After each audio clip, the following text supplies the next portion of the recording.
5 साल हो गए हमारी शादी को। अम, घर में माँ-पापा, हँसी-मज़ाक और हमारे बीच खेलता हुआ 3 साल का बेटा, सब कुछ पूरा-सा लगता है। लेकिन हर बार जब बारिश होती है ना, तो दिल कहीं 5 साल पीछे चला जाता है।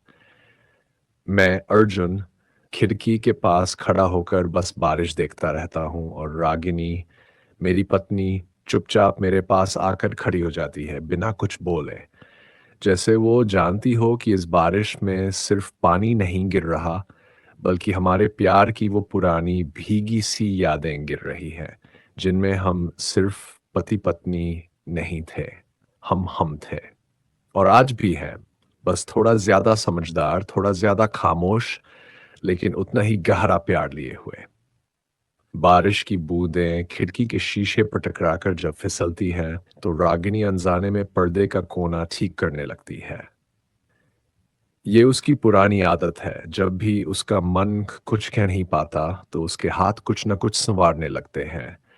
कभी मेरी शर्ट की क्रीज, कभी मेज़ पर रखा गिलास और आज पर्दा उसकी चूड़ियाँ बहुत हल्की आवाज़ करती हैं।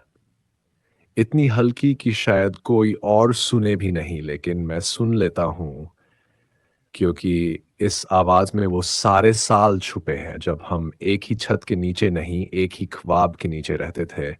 तभी पीछे से छोटे-छोटे पैरों की टप-टप सुनाई देती है।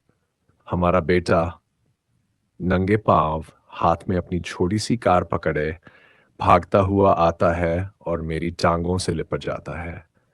पापा, बाहर पानी क्यों गिर रहा है?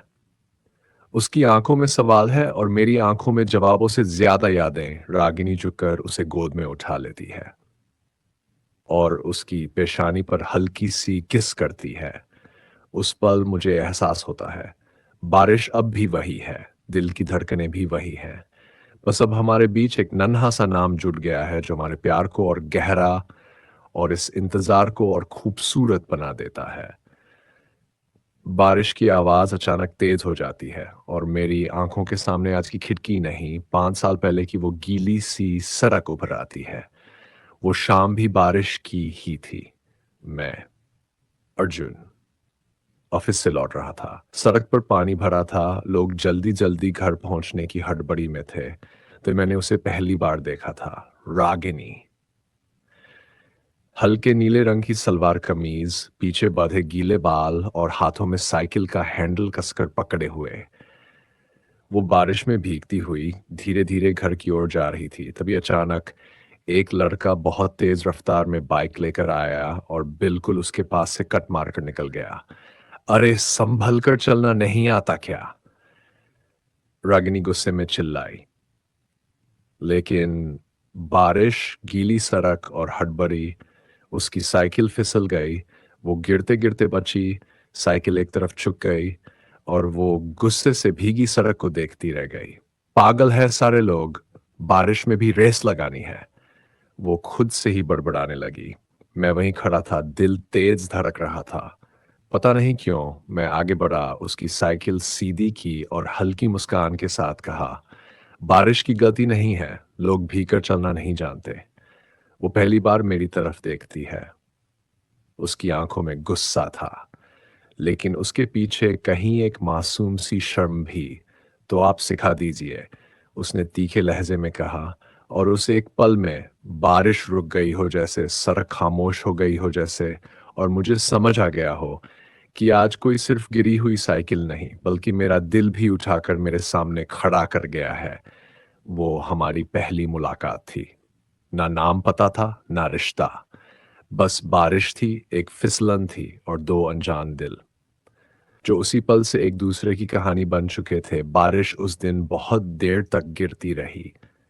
सड़कें धुल गई, लोग अपने-अपने घरों में सिमट गए और मैं, अर्जुन, भीगी यादों को दिल में समेटे, चुपचाप वहां से निकल गया। अगली सुबह मैं ऑफिस के लिए तैयार हुआ। सब कुछ वैसा ही था, कपड़े, जूते, वही रास्ता।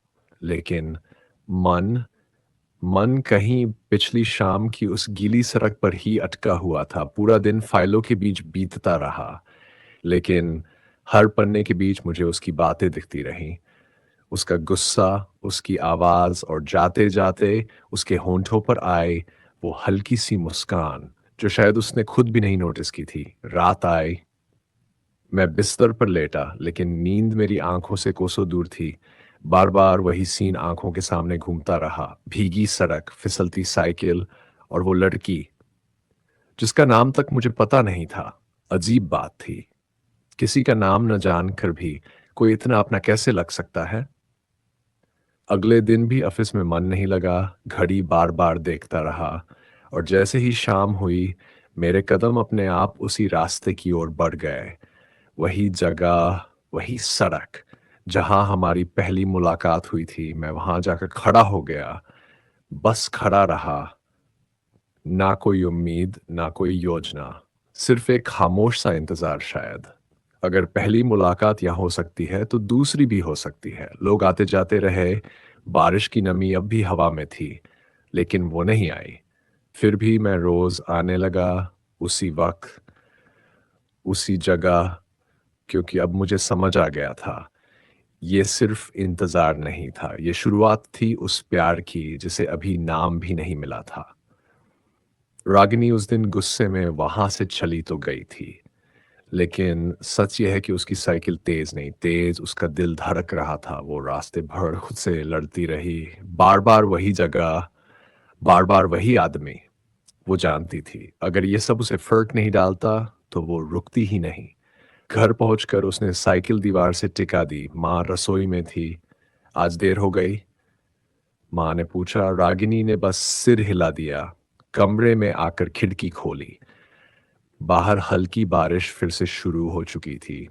उसने पहली बार मन ही मन सोचा, अगर वो लड़का सच में मुझे पसंद करता है, तो शायद थोड़ा और इंतजार करेगा, थोड़ी और मेहनत करेगा। दूसरी तरफ मैं ऑफिस में बैठा था, फाइल खुली थी, पर ध्यान कहीं और बॉस कुछ समझा रहे थे, लेकिन मुझे सिर्फ उसकी आवाज़ याद आ रही थी।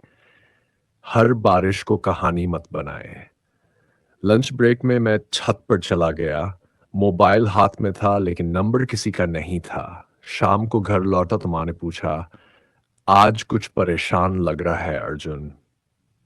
नहीं माँ, मैं मुस्कुरा दिया। पिता अखबार पढ़ते हुए बोले, काम को काम तक रखा करो, बाकी बातें अपने आप सुलझ जाती हैं। मैंने चुपचाप चाय का कप उठा लिया, लेकिन दिल जानता था, कुछ बातें अपने आप नहीं, निभाने से सुलझती हैं। उस रात मैं देर तक जागता रहा, कोई बेचैनी नहीं थी, बस एक ठहरा हुआ यकीन था। मैं उसे मजबूर नहीं करना चाहता था, मैं बस ये दिखाना चाहता था कि कुछ लोग इंतज़ार इसलिए नहीं करते कि उन्हें जवाब चाहिए, बल्कि इसलिए करते हैं क्योंकि उनका इरादा सच्चा होता है। और अगले दिन ऑफिस से लौटते वक्त मैं फिर उसी रास्ते से गुजरा। नजरें उम्मीद नहीं ढूंढ रही थी, बस हाजिरी लगा रही थी, क्योंकि अब ये इंतज़ार प्यार का इम्तहान था और मैं उसमें फेल होना नहीं चाहता था।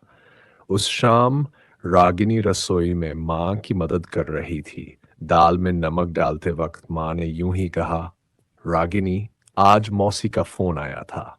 कह रही थी, एक लड़का देखा है तुम्हारे लिए। चम्मच उसके हाथ से जरा सा कांप गया। अभी उसके मुंह से बस इतना ही निकल पाया। माँ ने पलटकर देखा। क्यों, उम्र तो हो ही गई है ना। रागिनी ने कुछ नहीं कहा, बस खिड़की से बाहर देखने लगी। वही हल्की बारिश, वही भीगी सड़क, और न जाने क्यों उसी सड़क पर खड़ा एक चेहरा उसकी आंखों के सामने आ गया। अर्जुन, उसकी खामोश मुस्कान, उसका रोज वहीं खड़ा होना, और वो इंतजार जिसे उसने कभी नाम नहीं दिया था। रात को कमरे में आई तो नींद जैसे डर गई थी। तकिए पर सिर रखते ही दिल सवाल पूछने लगा, अगर वो सच में वहां आना बंद कर दे तो? अगर किसी और के लिए मैं हाँ कह दूं तो? उसे पहली बार एहसास हुआ, वो उसे टाल नहीं रही थी, वो खुद को तैयार कर रही थी। उधर मैं उस रात भी ऑफिस की थकान के बाद घर लौटा। पिता ने टीवी बंद करते हुए कहा, कल छुट्टी ले लेना, किसी लड़की वालों से मिलने जाना है। मैं चौंका। किसके? माँ ने मुस्कुराकर कहा, तुम्हारे लिए रिश्ते की बात आई है। मेरे हाथ से मोबाइल फिसलते फिसलते बचा। दिल ने उसी पल एक ही नाम लिया, रागिनी। पहली बार मुझे डर लगा कि कहीं ये बारिश, ये इंतज़ार, ये खामोश प्यार किसी और की कहानी न बन जाए। मैंने उसी रात साफ कह दिया था, माँ अभी शादी नहीं करनी। कमरे में कुछ पल खामोशी छा गई। पिता ने चश्मा उतार कर मेज पर रखा। कोई वजह? मैंने नज़रें झुका ली, वजह थी, लेकिन वो नाम लेकर नहीं कह सकता था। बस अभी मन नहीं है, मैंने धीरे से कहा। माँ की आवाज़ थोड़ी सख्त हो गई। मन का क्या है अर्जुन, समय आने पर सब बन जाता है। पर माँ, सुनो, पिता ने बात काट दी। हम जुबान दे चुके हैं। लड़की वालों को मना करना ठीक नहीं लगता। मेरा दिल जोर से धड़क उठा। मतलब माँ ने नरमी से समझाया, बस लड़की देखने चलना है, अगर पसंद न आए तो हम खुद मना कर देंगे। ये बात कहते हुए माँ ने उसके कंधे पर हाथ रखा। कुछ नहीं है, लेकिन मैं जानता था, ये ज़बरदस्ती नहीं पर दबाव ज़रूर था। मैं पूरी रात करवटें बदलता रहा, दिमाग में एक ही चेहरा घूमता रहा। रागिनी, अगर मैं चला गया तो? अगर उसने देख लिया तो? अगर उसे लगा कि मैं भी बाकी लड़कों जैसा हूं तो? और उसी रात, दो अलग-अलग घरों में, दो अलग-अलग कमरों में, दो दिल एक ही बेचैनी से जूझ रहे थे। कहीं हम एक दूसरे को बहुत देर से तो नहीं समझ रहे? अगली सुबह मैं तैयार तो हुआ, पर दिल बिल्कुल नहीं। शीशे में खुद को देखते हुए मैंने मन ही मन कहा, मैं किसी और को देखने जा रहा हूं, पर मेरा मन वहां नहीं होगा। घर से निकलते वक्त बारिश की हल्की बूंदें गिरने लगीं। वही बारिश जो हर बार मुझे उसी जगह खींच ले जाती थी। आज मैं वहां नहीं रुका। मैं लड़की के घर पहुंच चुका था। ड्राइंग रूम साफ सुथरा था। सोफे पर हम, सामने वो लोग, बीच में चाय की प्यालियां और इधर-उधर बिखरी हुई शादी की औपचारिक बातें। सब कुछ बहुत सामान्य लग रहा था, लेकिन मेरे लिए हर मिनट भारी था। मेरे घर वाले उनके घर वालों से हंस-हंस कर बातें कर रहे थे। काम, पढ़ाई, भविष्य के प्लान, और मैं बस सिर झुकाए बैठा था। तभी लड़की की माँ ने आवाज दी, बेटा, जरा अंदर से आ जाओ। मेरी धड़कन तेज हो गई। कदमों की आहट आई। मैंने सिर उठाया। वो लड़की अंदर आई, सादा सा सूट, बाल खुले हुए, चेहरे पर हल्की सी झिझक। मेरी माँ मुस्कुराई। आओ बेटा, बैठो। लड़की ने आदर से सबको नमस्ते किया और मेरी माँ के पास आकर बैठ गई। मेरी माँ उससे बातें करने लगी, पढ़ाई, खाना बनाना, घर की आदतें। लड़की जवाब देती रही शांत सलीके से, लेकिन एक अजीब बात थी, वो मेरी तरफ देख ही नहीं रही थी। एक बार भी नहीं। मैं सामने बैठा था, फिर भी जैसे मैं वहां था ही नहीं। मैं सोचता रहा, शायद ये उसकी शर्म है, या शायद उसे ये सब पसंद नहीं। लेकिन हर बीते पल के साथ मेरे अंदर बेचैनी बढ़ती गई। मेरी माँ ने हल्की हंसी के साथ कहा, अरे बेटा, लड़के को भी तो देख लो। लड़की ने सिर उठाया और उसी पल मेरी सांस जैसे रुक गई। वो न चेहरा, रागिनी, वो भी चौंकी।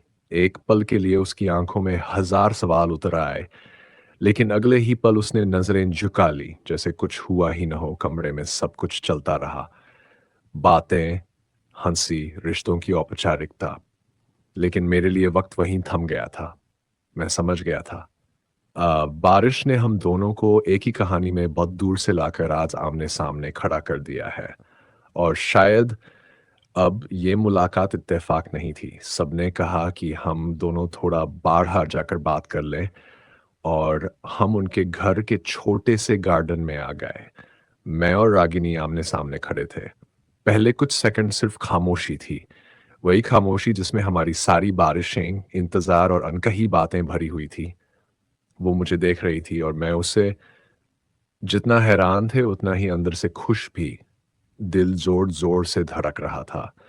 फिर मैंने ही हिम्मत की और कहा कि मैं उसे उसी दिन से चाहता हूँ जब वो बारिश में साइकिल से फिसली थी।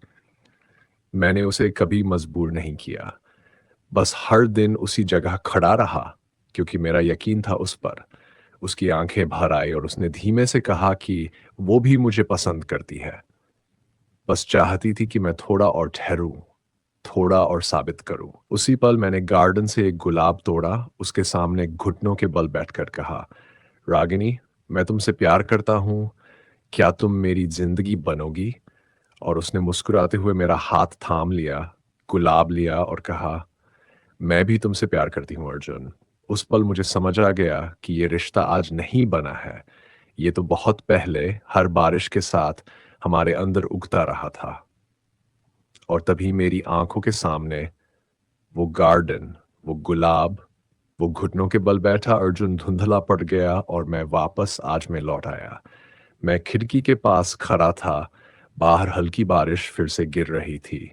घर के अंदर माँ-पापा की बातें और बेटे की हँसी गूँज रही थी। तभी रागिनी चुपके से मेरे पास आई, बिना कुछ कहे मेरा हाथ थाम लिया, उसी तरह जैसे यार मेरा यकीन थामा था और मेरी हथेली में एक लाल गुलाब रख दिया, रोज़ का गुलाब।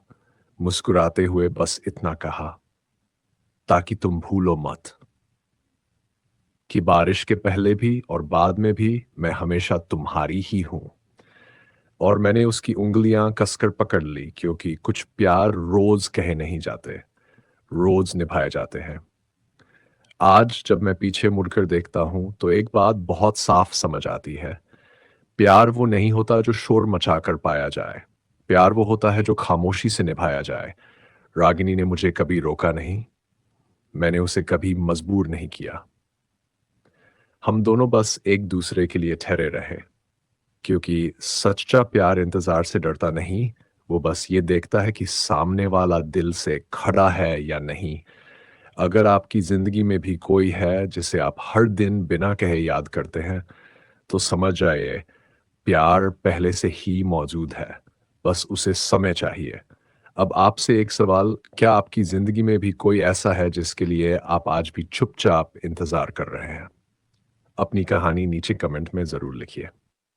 शायद अगली कहानी आपकी ही हो और अगर आपको ऐसी कहानियाँ पसंद हैं जो रिश्तों की सच्चाई, इंतज़ार की खूबसूरती और रोज़मर्रा के प्यार को महसूस कराती हैं, तो मेरे सफ़र में मेरे साथ बने रहिए क्योंकि यहाँ हर कहानी दिल से कही जाती है।